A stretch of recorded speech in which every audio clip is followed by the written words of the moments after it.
At number 5, Ola Hansen Lane at Tesano here in Accra. This is the Channel 1 Newsroom here on Channel 1 TV. Coming up.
I'm grateful to you for choosing Channel 1 TV.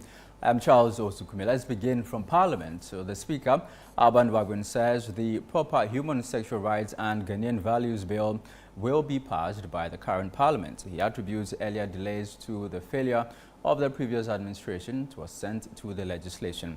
More in this report by our Central Regional Correspondent, Akosiado. The assurance was given at a stakeholder forum in Kaswa, organized by the Member of Parliament for Otusenya East, Felix Nakoyo Okuno, to discuss key issues affecting the constituency, including security.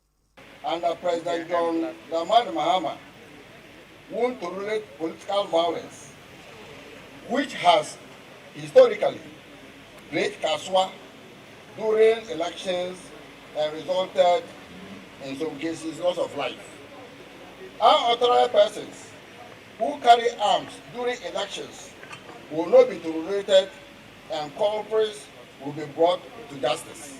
National security and other security agencies will not allow election-related violence orchestrated by selfish individuals to harm the citizens of this community. This warning applies to both internal party elections and general elections.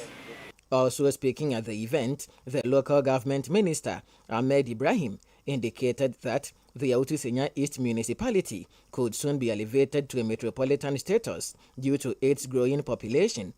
An MP who is just 2 years old in office and has put up this edifice, meaning she wants to be available to you anytime, 24/7. Collectively, we have worked. When he said, within the shortest possible time, will be converted into a metropolis. He said it, and because of how politicians earlier on deceived the citizenry, when a committee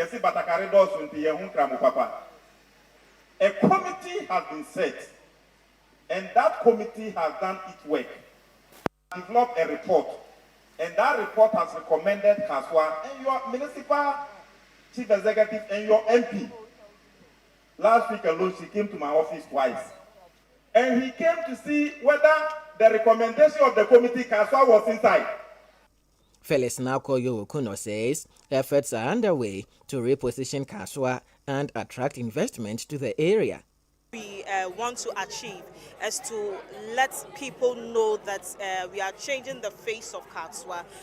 One or two major issues that we had previously was sanitation and security. And as we speak right now, bad sanitation has been a thing of the past. Katswa has changed. The name Katswa is being connoted with positivity. And you know, in every community, when we talk about security, it boils down to how much money you have in your pocket, how much business you want to invest in the constituency. So if I am a businessman, I'm a businesswoman, and I want to invest, I want to bring my factory to Katswa, and I know that the security ratings is bad, I will keep my money in my pocket and look for a constituency or a place where it is safer. Today we want to tell the whole world that Katswa is the safest place to do business.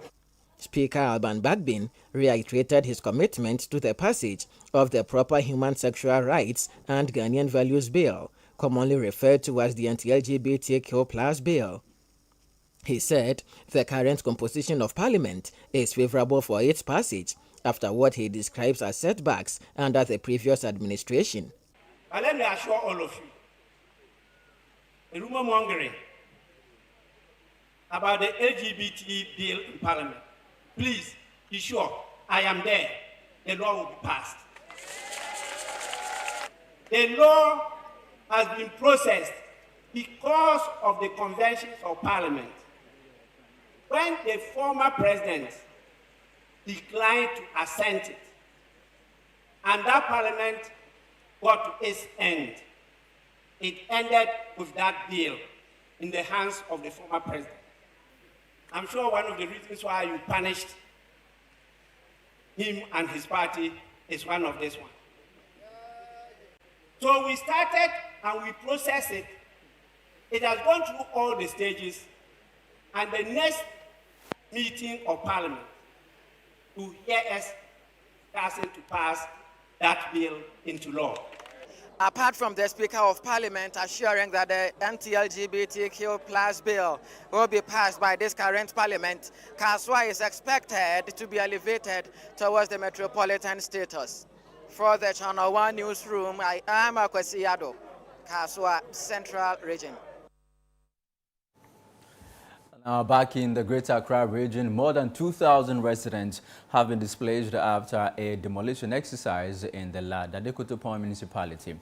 The operation carried out early Saturday has left families scrambling for shelter, with many appealing for urgent intervention and support. Daniel Sakite has more.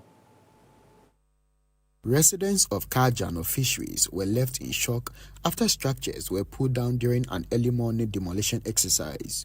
When Channel 1 News visited the scene, many were seen salvaging belongings, while others gathered to assess the damage. Recently, they came here, I think Thursday or Wednesday, to give warning that they'll be coming here, but we just take it as a normal thing. So this morning, some of us were sleeping before they come with the bulldozer, everything, started demolishing everything by heart without saying a word to or telling anybody. They just asked us to pack our things so that they can demolish the place. This thing, it affected me and everybody which is here, because as you can see, all of us, we are struggling. Here in Accra, getting accommodation is a problem, and even if you get the money to pay for and the rent for Accra here is very, very, very expensive. It has affected us in so many ways. We have sick people here, and other people are staying here. And right now we cannot stay here. Look at our building. It's a death trap now. Nobody can sleep here. I mean, you self can see what is happening. We want a redress.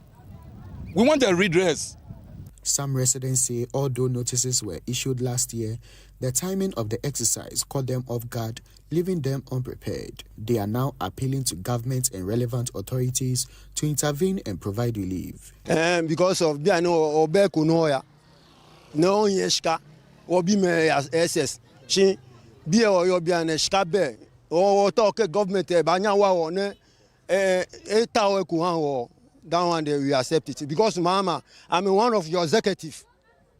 I'm one of branch executive. Oh, I pray of you. I pray of you. Mama, I pray of you. MC, I pray of you. MC, I pray of you. Regional minister, I pray of you. Come to our aim. Babi Nova wow because of Biane, Olengbe Obaya, Obe Konoya, Obe Konoya, Oni be Fejola Agbuena, Obe Koeko Noya, Obe Koeko Noya. Chief Executive Officer of Anyok Holdings, Clemens Jato, defended the demolition, describing it as long overdue following years of engagement with occupants on the land. I've been here several times with you, the media men, to caution them to move because the land is being reclaimed by the state. They will not heed to it. So this today is just an exercise to pull down the dilapidated structures from the land. We came here. The exercise has been actually peaceful. There has not been any issue at all. We also help them to salvage their belongings. So their belongings are safe. It's just the structure we are touching. So in short, that's the purpose of this exercise. To decongest the sea front for proper development. The municipal chief executive for Ladade Kotopong, Alfredos Anyete, says steps are being taken to provide relief items to affected residents. From the top of my head, there should be around 2,000, 3,000 people. There are quite a number of. It is a very dense place. If assembly was going to undertake such an exercise, we know how to prepare for eventualities, how to cater for the people. We have to give it a human face. We come first to engage the people and give them reasons why we have to take a certain action. But this happened just out of the blue. I understand they were giving notice last year. But last year is, how many months are we? I mean before today. So it has given the assembly a job to now find a way of assisting those who have been affected by this unfortunate situation to relocate and then start life afresh. So our Notebook Director is here. All the other stakeholders, assembly members and my party people are also here because we are very concerned about some of these things here. And I think that we'll do what we have to do to help our people to restart life afresh.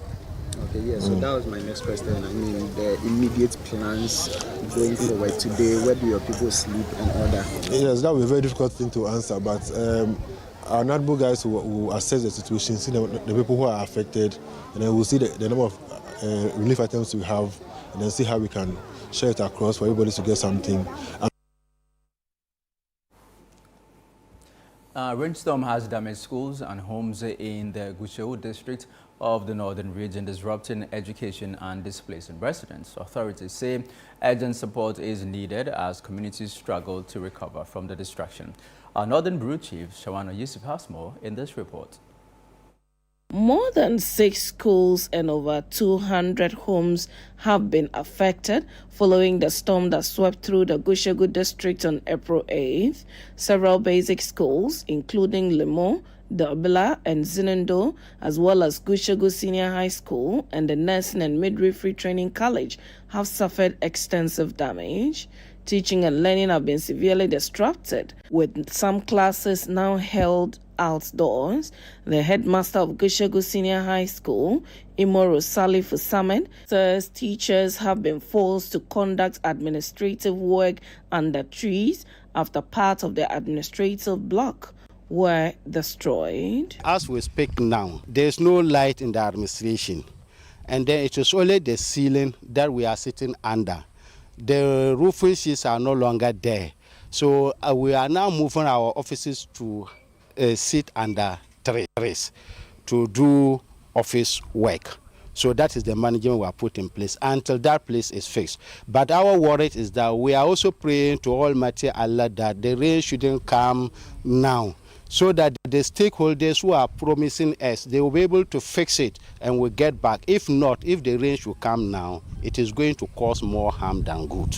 The Member of Parliament for the area, Alhassan Tampuli, has described the situation as worrying and is appealing for urgent support. Educational institutions, especially the school blocks, are the ones that need urgent support to fix them before school reopens. We are lucky that school is on break, except perhaps the secondary school here itself, the senior high school, and the next is a midwifery school. But all the basic schools are on break. So we are running against time to be able to get support to, fix the roofings especially. But a lot of the schools even require complete rebuilding. Not only did it affect the roof, but it also affected and impacted strongly the block work. Some of them you could find the block work even lying on the floor. And we are calling on well-meaning Ghanaians and corporate Ghana to come and then offer their support to us. He is calling on corporate Ghana to assist in rebuilding damaged infrastructure and restore teaching conditions. The MP has also pledged to provide cement and roofing sheets to support reconstruction efforts through the Gushegu Municipal Assembly. On my part, I am immediately mobilizing 500 bags of cement and about 100 packets of roofing sheets to send to the municipality. I have had an engagement with the municipal chief executive to see what he also knows. I called on him a while ago and he also gave me an indication that the assembly is also stretched. So he's also relying on me to see what I could do. And using my support and my contacts and my lobbying skills, we'll be able to see what we'll be able to do for the. I'm not even talking about individual houses that have been impacted. For now, our focus is on the schools that we need to support in order for them to get back to school when school reopens. Following a heavy windstorm that impacted residents of Gushegu in the northern region, schools including the nursing and midwifery training school in the area, including the Gushegu senior high schools, have been greatly affected. A visit by the Member of Parliament, Lawyer Tampuli, has indicated that a donation of 500 bags of cement, including 100 packets of roofing sheets, will be donated in the coming days to help, especially with the school infrastructure.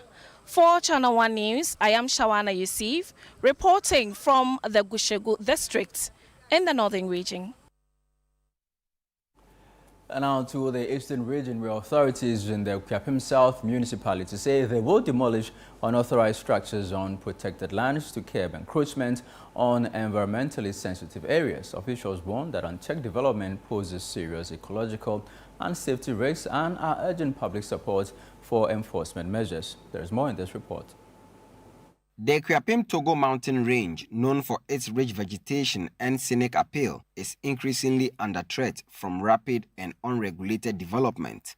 Part of the Eyi-Mensa Hills are being transformed into residential zones, with luxury housing and gated communities replacing natural vegetation. The Deputy Minister for Works and Housing, Jesila Tete, has raised concerns over the growing encroachment. If the developments were low density, in the sense that maybe somebody has like 5 acres and the person has built one house, even if it's a large house on the 5 acres as like an estate, a private estate, that's fine because the densities are low and you will not pave the whole 5 acres. You like it to leave some as green areas, soft landscaping and all that, and then you pave just where maybe you need vehicles to be parking and all that. But if you have increased density, whereby with increased density the houses may be compact, closer, then you tend to realize that you have all things kind of squashed together, and then even if it's paving, even if it's paved areas, they're also quite compressed, and then that's when you have a lot of surface runoff. When it rains, the water is not able to percolate because you've built up the ground, and so you realize that when it rains, instead of water percolating down to feed the water table and replenish it, it rather washes down and washes away. And that's the problem we're having in Accra these days. Weja and Ebri are two typical examples. A climate and sustainability lecturer at the University of Ghana, Professor Kwejo Wusu, warns that the scale of development poses environmental and safety risks, including potential disasters on the steep slopes. Nobody has done analysis and even told you what weight that slope can take. And you look at it, as you have seen, the buildings are the biggest. So then what you are going to do is you are going to destabilize the slope. And the slope will hang on there. And in years that you have saturation of the soil through heavy rainfall, and it will come. Then the slope will be unstable. And the buildings will begin coming down. And that's why we call landslide, mud flow. to understand. That also can happen in extreme dry conditions. If we also get dry for a long time, the buildings can come down. So that one, let us not deceive ourselves. So that is a ticking time bomb if we keep going the way we are going. And sometimes the sad part is that somebody is building and somebody is also cutting that down. We are really setting ourselves up for a serious problem. Authorities say the encroachment undermines the Greater Accra Metropolitan Area Structural Plan, the Gamma Plan, a long-term framework designed to guide sustainable urban development. The amount of water, when it rains heavily, the amount of water that gushes down the Ebri Mountains, in those days when it was green, the green cover, the vegetation was holding the soil down. So it was not necessarily, water was coming down, but it was not washing down silt and soil. Now, if you realize a lot of construction is taking place there, so a lot of hillsides are being graded and all that. And once that happens and it starts to rain, you experience a wash-off. And when it washes down, where does it go? Atomic area, Kwabenya, the base of the hillside. Now, we have a project called Garrett Project, and here in Accra, we're supposed to have some detention ponds at the atomic area. So that when the rainwater comes out, it holds it for a while before it releases it. Because Accra is low-lying. So if everything just falls down that way and it comes and doesn't have enough drainage to hold it and direct it to the sea, you realize that water always finds its level. It will just flow wherever it will. So that's a challenge that we have a bit with those hilly areas. There's a similar problem at Weja. Despite a directive issued in 2022 to halt the construction in protected zones, illegal developments have continued. I have walked from Pediasolor through the forest up to here, all to our boundary, to see things for myself on the ground. When you walk in there, you see places where we have even mounted signages that no earth-moving equipment are allowed on this mountain. But then people wake up at night, you wake up in the morning, and they are there working.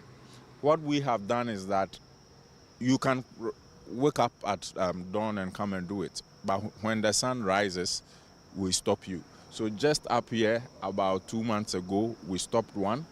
Just here, we stopped another one. And I'll share the very devastating pictures of what people come at night to do over here with you. So we are on the enforcement, but as people as we are, humans as we are, some people try to, go a step ahead of us, but we are not allowing that. The Ekuapem South Municipal Assembly says it will proceed with demolition to safeguard the area and prevent further degradation. We accept that the Assembly is the plan development planning agent. We are the authority, so we are not allowing anyone to go. I can tell you that about 2 months or so ago, we did some demolition at Obodang.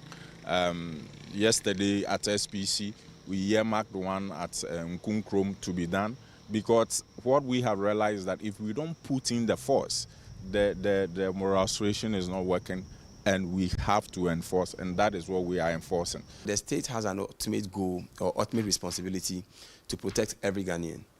And so if the state is of the view that because some of these areas are earthquake-prone areas and that in the future it can lead to disasters, because there are accrued rights of these people who have spent money, built properties in these areas, the state have options.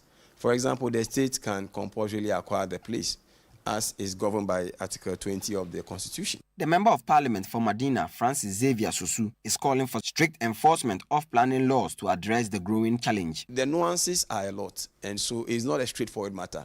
I would say that in Madina here, what the Assembly, I believe that must do, and perhaps that's what I would urge the Assembly to do, is to first of all investigate and do public engagement of all the people who are living in those areas, and be sure that and pick their opinion and decide what should be the roadmap. If we believe that it must necessarily lead to compulsory acquisition, then that one would have to make applications or maybe apply to the local government minister, who then would take it to cabinet. And if that is the approval of has approval of cabinet, then maybe the legal processes for compulsory acquisition will be triggered. And that compulsory acquisition will be subject to payment of prompt and adequate compensation. if you have to relocate all these people. From the Kwapem South Municipality, I am Christopher Kevin Asima, reporting for Channel 1 News. Well, you're watching the Channel 1 Newsroom here on Channel 1 TV. Still ahead.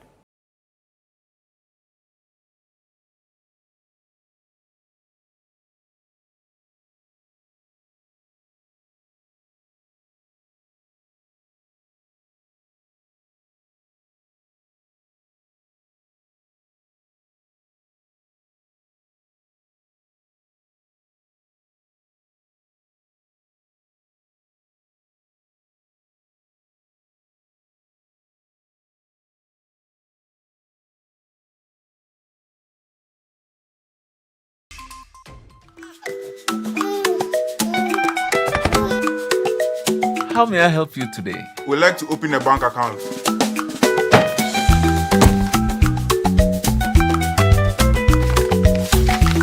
Sign here, sign here, sign here, and here.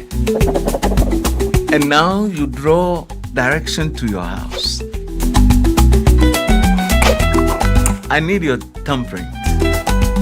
And I'll need your birth certificate too. No, I need the original. A lot has changed since you bank like this. So have we. We've made it easier than ever to open an account online and bank on the go through our mobile app, online banking, and more. EcoBank, a better way to bank your way. Sign here, and here. EcoBank, the Pan-African Bank. The best part of going home is family. Sit up! Hey, mommy, my wife is cooking something delicious. Go here. Lizzy hot pepper sauce, spicy. Bona yete, Lizzy oh Lizzy. Lizzy The Sito is Sitole. Lizzy Shito over fail. Lizzy Shito. Please, can I take some to school tomorrow? Yes, my son, you can. Lizzy Shito dear.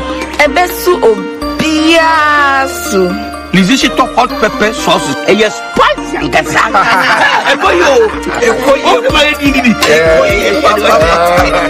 Lizzy Shito hot pepper sauce. Spicy. For bulk purchase, kindly contact 050-168-3344 or 050-155-0998. This advert is FDA approved.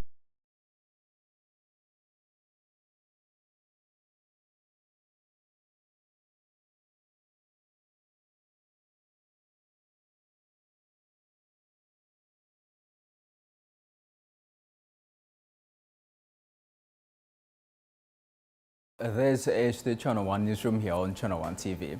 Now, bridging the gap between citizens and access to healthcare is set to receive a major boost as the government prepares to launch a major health initiative, Free Primary Healthcare, designed to ensure no Ghanaian is left behind due to their location or financial status. Channel 1 News' Patricia Boache has more in this report. I'm delighted to announce that the government will officially launch the Free Primary Healthcare Program on the 15th of April 2026. President John Mahama's renewed focus on healthcare delivery is generating optimism, with expectations of improved access to medical services across the country. While full details of the program are yet to be made public, emerging insights from key stakeholders hint on the scope and its implementation. The Free Primary Healthcare seeks to introduce a novel aspect of healthcare in this country. Over the years, what we've been trying to do, or the ethos of the setup for healthcare in this country, is more of curative. So we wait till you have hypertension, and then you go to hospital, it gives you problems, and then we treat.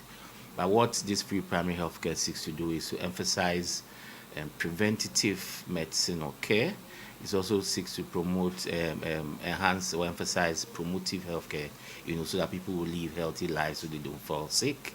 And then early detection, So once we detect the condition early, because you went to be screened or you were spoken about it early, we find it early, likely the disease wouldn't have taken hold. Providing further clarity, spokesperson for the Health Ministry, Tony Goodman, outlined plans for deploying health professionals to targeted communities to expand access to essential services nationwide.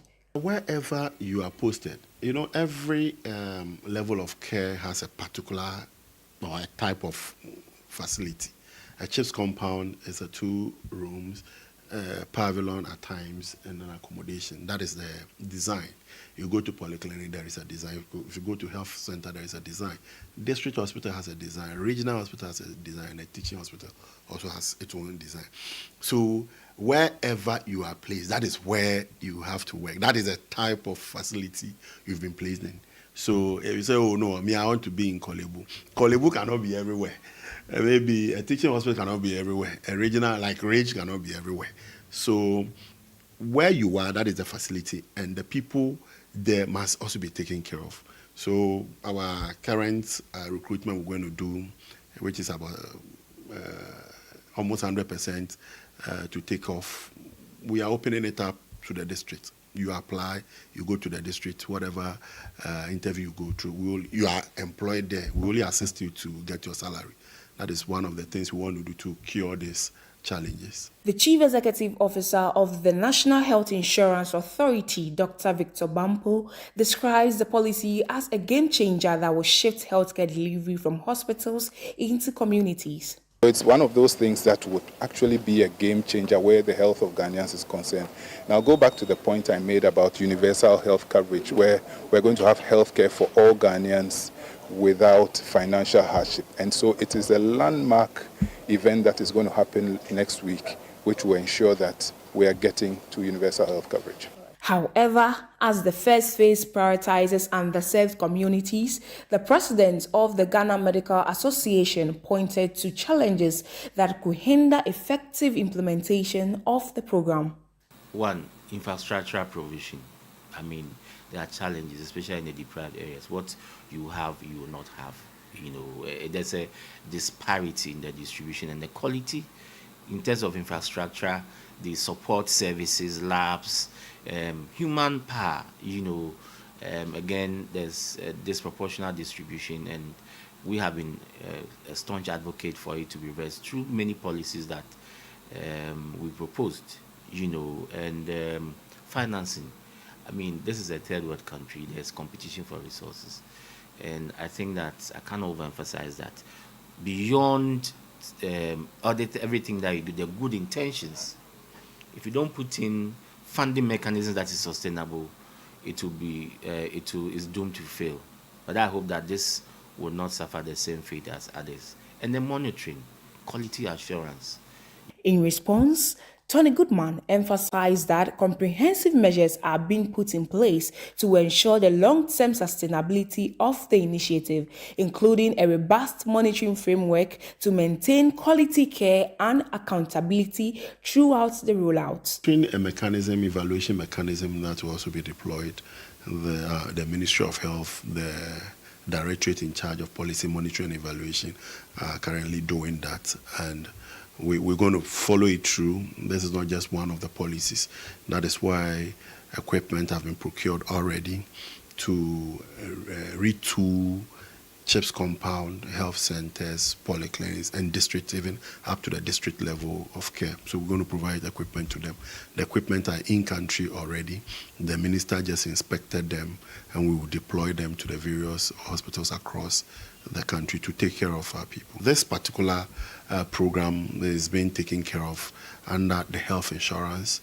So we'll look at various sources of funding, apart from the health insurance that is reckoning money to take care of the people. We'll look at various sources of funding to make sure that this program is sustainable. Despite the concerns raised, the Ghana Medical Association assures of their readiness to support the initiative, pledging professionalism and full cooperation from its members to ensure its success. We'll give up our best, and that's what we do. We sworn an oath to take care of the good people of this country through our collective effort and resources. And that is what we stand out for, and that's what GME stands for. Ahead of the rollout of the free primary health care, clarity have been provided, promises have been made, and sustainability have been assured. But expectations remain high as to whether these commitments will be fully realized. Reporting for Channel 1 News, I am Patricia Boache. Well, for more on this, we're joined on the phone lines by the spokesperson for the Health Ministry, Tony Goodman.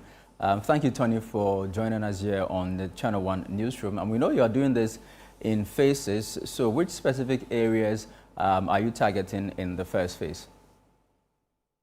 And good evening to our listeners and viewers. On Monday, the Minister for Health will appear on the Government Accountability Series. And all these places where we'll start this program will be announced. But let me say that what it takes to implement such policies, what we have to do as a ministry has been done. As mentioned earlier, this has never happened before, that you are about introducing a policy and equipment in country. As I speak to you, we have what we call the health centers, which will also be part of this program. They are being put up. If you go to Medina Market, as I speak to you, some are being put up there. If you go to other parts, so far about 30 is being put up. Today in Dodowa, there were some stakeholder engagements. We began stakeholder engagement with various stakeholders in the sector since last year. And I can tell you that we've taken their concerns on board and we are ready to roll out this program. It is not for the fun of it, but it's to make sure that the people of this country receive health care. We reduce the rush to the hospital, identify people at the early stage, get them to understand the conditions they live with, help them to manage them, and rush them to hospital at the dire end. So that is actually what is going to happen. We are looking at the promotive aspects and then preventive aspects of healthcare. Curative is being taken care of health insurance. And this is the game changer for the health sector. If we want to achieve universal health coverage, what do? You must now go to the people. Health or hospitals have always been static. But this time around, we are moving the hospital to the people, catching them young and dealing with them before we have this issue of no bed when they are rushed in. So we are just asking for support, cooperation for this program, so that at the end of the day, all of us will benefit from it. Tony, what category of patients will benefit from this policy? The criteria is you being a Ghanaian and you live in this country. That is just the criteria. Okay. We know that about 1.5 billion was allocated in the budget for this very policy. Has funds been made available? Yes, some funding has been made available for the procurement of equipment and other areas in terms of implementation. Funding has been made available. And that is where we are currently. Are we partnering private facilities for this? No, this one, because it's preventive and promotive, it is at the basic level of it. Okay. So yes, the Ghana Health Service and Child Facilities will deliver on this policy. All right, I'm grateful to you, Tony. On Monday, we're expecting the Health Minister to launch the free primary healthcare policy of the NDC administration. Away from that, residents of Awoshi in Accra are raising safety concerns over persistently faulty traffic lights, which they say have turned a busy intersection into a danger zone. Authorities blame recurring cable theft as commuters continue to navigate the stretch at great risk. There is more in this report by my colleague Isaac Ofei, read by Melody Fafa Potufe.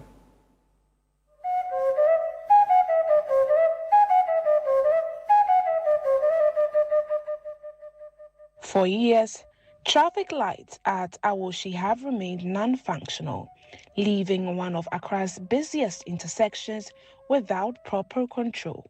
In August 2020, a tragic accident claimed the life of a 4-year-old child after he was knocked down while attempting to cross the road.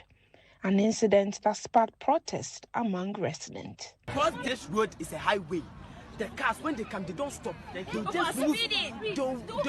Like, we don't have any signboard that will show that, okay, 30 meters, this. So we need the traffic light so that we what? When the car gets there, they will stop. Because of that, one of our beloved security, who don't know everything, like, Despite repeated concerns, checks at Awoshiba Yard along the N1 George Walker Bush Highway show that several traffic lights remain out of service. In February 2025, students of Otokono Senior High School also took to the streets to demand urgent repairs, citing frequent accidents and congestion. Recently, one of our security men was knocked by a car. Most of our students are also had an accident on the road, so we are pleading on behalf of my students that the government should fix the street light for us. Residents say crossing the road has become a daily risk, with pedestrians forced to dodge speeding vehicles. Light way since atomic spends on my and say omunya na debi accident esi we an motofo near the idea twemani ebere. In fact, yampa bone sankom be siesie. Na so me ya hwani ma bezine. Tedi esra ban say o me siesie maye. Sina be ye twemu atimetwa enkwala ni twemu eye hu pa moto ndi we accident esi no anu wo hyepa yesra ban no. Ha na meton wade. A light ne dia me ni mo ameka more than 10 years ni light we nya adwuma. Cars bonk for ha papa. Iti am say na police for be gina ha. Ha police for gina ha. Omo ko gina odogo no onom no. Any school jansha ha bi gina ha no say. Iti yesra ban no so omo meye mayen. Adesa unam ha utwam kra unhu po se kai ba because of the street lights enya adwuma. Nti omunya mayen ye hu moja all the time e wo ha no say. Be 2 years ni e say. Acha every 2 years bia obi wu ha. If you are crack back, motor abono da ho ane na mabu pen. Nti yesre panyifo so meboe no omutimi nyama anu ana e haw kese pa wa ha de community police for etim be gina ha omunya fi wa abetia ne pan especially na ka bobi anadwo de enya kra ti yesre aboafo so meboe na yentimi ye traffic light ne ye bre ye twam a e ma ye bre say obe ya obefa obetwam nyame ye wadon kra na ka bo. The Municipal Chief Executive for Ablikmo North, Kalamu Musa Adamu, attributes the situation to persistent cable theft.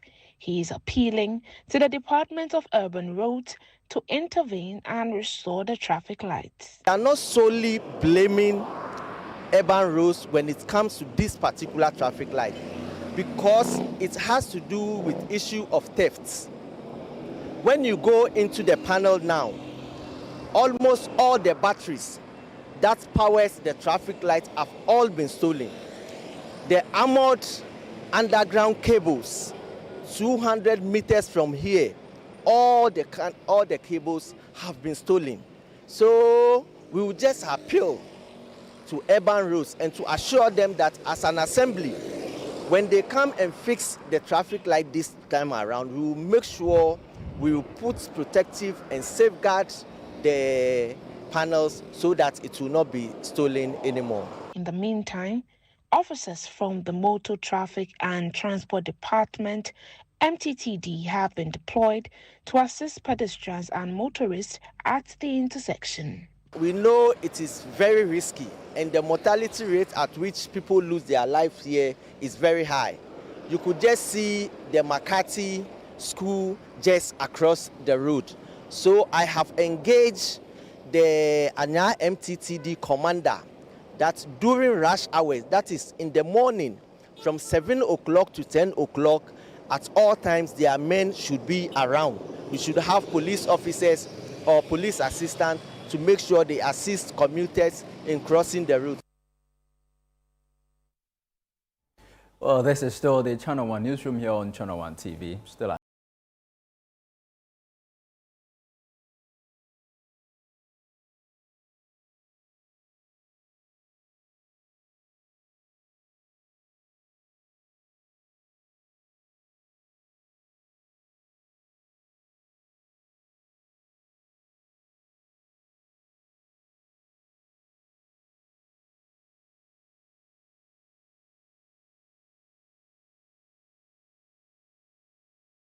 planning to relocate from your company, office, or house, whether across cities to another town or halfway around the country? You want a moving company you can depend on to get you there? Let me introduce you to Logistics Movers. We are here to help you every step of the way, from planning the move to unpacking the last box and settling into your office or home. We have the expertise, experience, and market understanding and offer fast, reliable, and professional transportation services in Ghana. Our main thrust is to successfully move your business, household items safely, on time, and hassle-free. You can call us on 0246 833 539 or 0244 342 465. You can also send us an email to info@logisticsmovers.com or check our website www.logisticsmovers.com. Why expose your company or household items to theft or damages when you are relocating if it's avoidable? Logistics Movers, we help you relocate. We're kicking your year off in all her glory with more, because we got you. You get it? We got kicks, we got scores, we got action, we got roars. It's my specialty. We got drama, we got fun. We got more for everyone, with an upgrade on us just for you. More channels, more shows, more reasons to stay. We got you. DSTV, we got you all the way.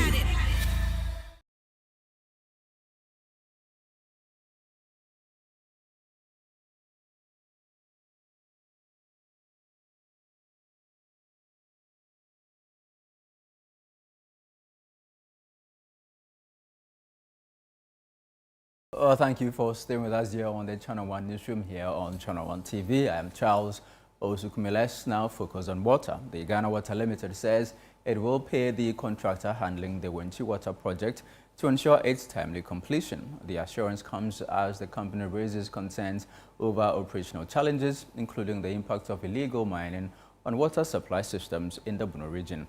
Our Bono regional correspondent, Michael Safomifum, has more.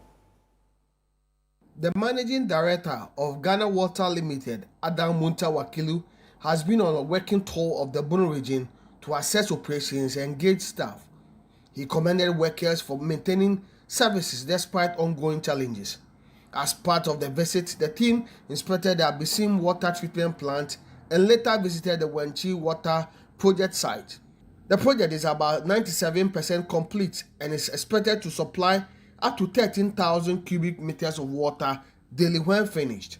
Speaking to the media, Mr. Munta Wakilu assured that the contractor will be paid promptly to enable completion within the stipulated timeline. I've visited the intake, the treatment site, and the overhead tanks, and it's quite impressive. It's about 97% complete. The 3% is being delayed because of delay in payment of some IPCs, which I've promised to follow up with the Ministry of Works and Housing and the Ministry of Finance to see how it can be completed by the June as the extension given, so that we can bring this plant to operation. He also outlined plans to expand the Sunyani water system to meet growing demand. There was supposed to be an expansion project in Sunyani to augment the existing facility. As you are aware, in 2021-22, His Excellency the President Nana Akufo-Addo declared that we are bankrupt, and as such we cannot access commercial loans. The international financial market was blocked, and His Excellency John Dramani Mahama has to inherit it, and is working hard to take it out.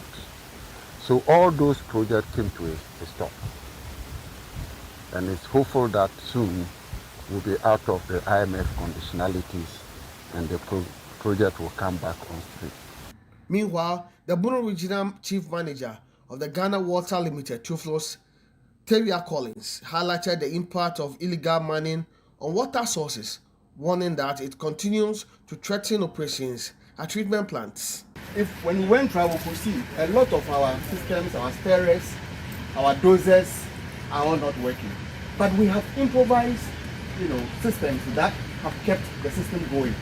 And we are appealing that management look at it and then help all of us to be able to do that. The last one is the turbidity levels that we normally have. We are downstream. The river tunnel flows from upstream and then it comes here and then we take part of it and treat for people in Sunyani and its environs. Unfortunately, there have been few illegal mining activities upstream, and that is what has been affecting the downstream here. And so intermittently, we have to put our pumps to a stop and then wait and then monitor the levels. As we went to the lab, I think we saw that we have a place where, that's why the tap was always flowing. Because at any point, every hour, we have to take samples and see whether the turbidity levels and the color and other parameters are within the reasonable ones that we can treat. The managing director of the Ghana Water Limited, Adam Wakilu, has indicated that the contractor working on the Wenchi water treatment plant will be paid so that we'll be able to finish the project on time. From Wenchi, Marcus Aponifum, Channel 1 News.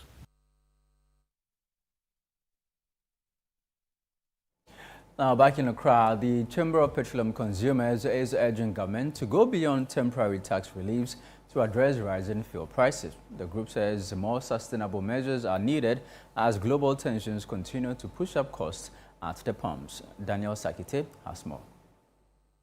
Fuel prices in Ghana have been rising in recent weeks, driven largely by volatility in global oil markets linked to the tensions in the Middle East.